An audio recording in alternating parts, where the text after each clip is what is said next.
Hi, if you like the video, please remember to subscribe.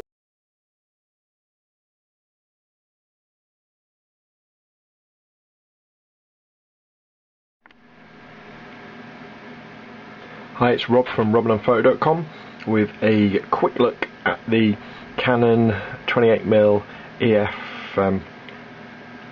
camera lens that I've got fitted to my 350d. So here it is, the 28mm. This is a prime lens, so it doesn't zoom, and the idea with having prime lenses instead of zooms is that you can get, well, two things really. You should be able to get sharper images because there's not as much glass in the way, and also you can end up with a faster lens, which means that it can have a bigger aperture when it's wide open. So for example, this is f2.8 for shooting in low light, or if you want really shallow depth of field, at a cheaper price than a zoom, because a prime lens is a really quite a simple lens design. As you can see, it's nice and small. It's actually, I think it's about the same size as the 50mm f1.8 if you've got that one. This is an older version that I picked up off eBay second hand. I bought it with the 75 to 300, and I got it for quite a bargain price actually. I got both lenses for £100, which is quite nice because I've always had my eye on the 28mm, because I always like using the 29mm Pentagon M42 lens, but the problem with that is I needed to use an adapter to change the Canon EF mount to the M42 mount. But with this, you know, it's just click on and go. As you can see, I don't know if the newer ones have the metal mount. They may well do. You'd have to do a bit of research to see whether that is the case. Manual focus and automatic focus switch on the left, and you tend to use that obviously when you want to manual focus, but sometimes if you're shooting in darker conditions and the automatic focus tends to have a little bit of trouble, especially on my 350d if it's very dark, then switching over to manual focus can help. And if you do, it's got quite a nice smooth focusing ring as well. And then if you look on the top of the lens, you can probably just about see there's a distance gauge, which is like a depth of field guide.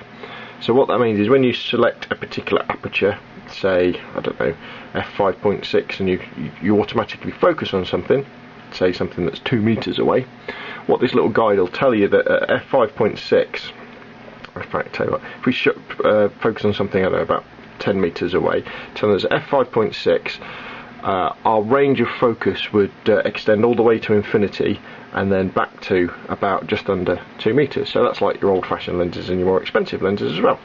So that's very nice indeed, the fact that it can do that. It's as I said, it's quite a fast lens. It's f2.8, so it's great for low light conditions, or if you want a smaller depth of field.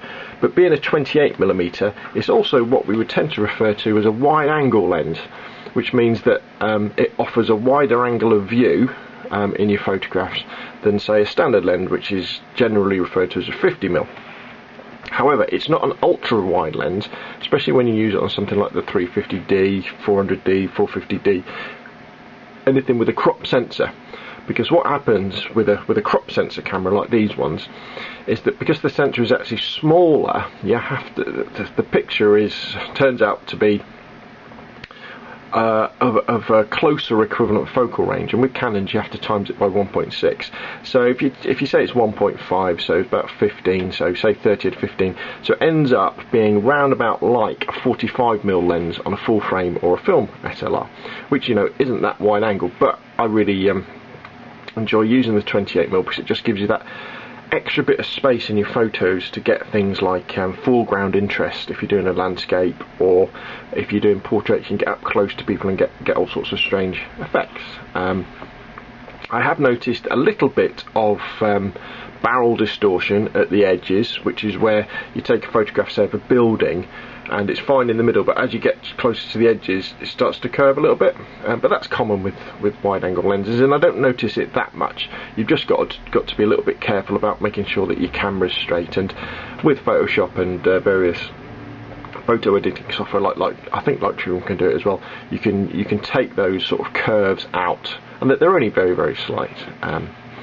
And yeah, overall I've really enjoyed using this lens, and in fact this is probably the lens I keep on my camera the most if I'm out sort of shooting landscapes, because the 50mm 1.8 sometimes can just be that little bit too close. Or if you're shooting indoors, say, and our house is fairly small, the 50mm can sometimes be too close to try and get the whole picture in. Like if you want to get a portrait of somebody or a picture of somebody and sort of the bits going on around the room, and 28mm comes in really handy for that.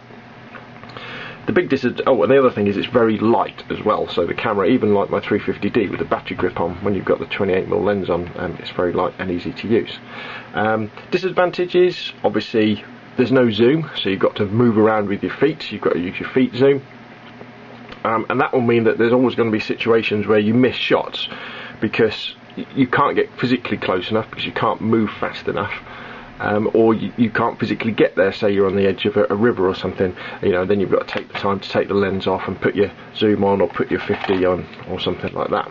But overall I would say, you know, for any photographer really, you know, if you've got a Canon dSLR or even a film SLR, because this will work on those as well, and it looks brilliant when you use it on a film SLR with the full frame, because it really is wide angle then. It's a very nice buy indeed. And because it's one of those rarer lenses that not that many people used, although they're quite a few quid on eBay, you know, you're probably looking at around about £100 to buy one second hand, they tend to be in good condition, because the people who buy a 28mm prime buy them for a specific reason, which is normally sort of landscape photography. It's not going to be somebody who's been bashing it around using it for sort of general purpose photography or taking pictures of the kids in the garden. So yeah, the Canon EF 28mm f2.8 lens, very, very nice, a well worth addition to any Canon shooter's camera bag. Right, that's Rob from robnunphoto.com. Thanks for watching.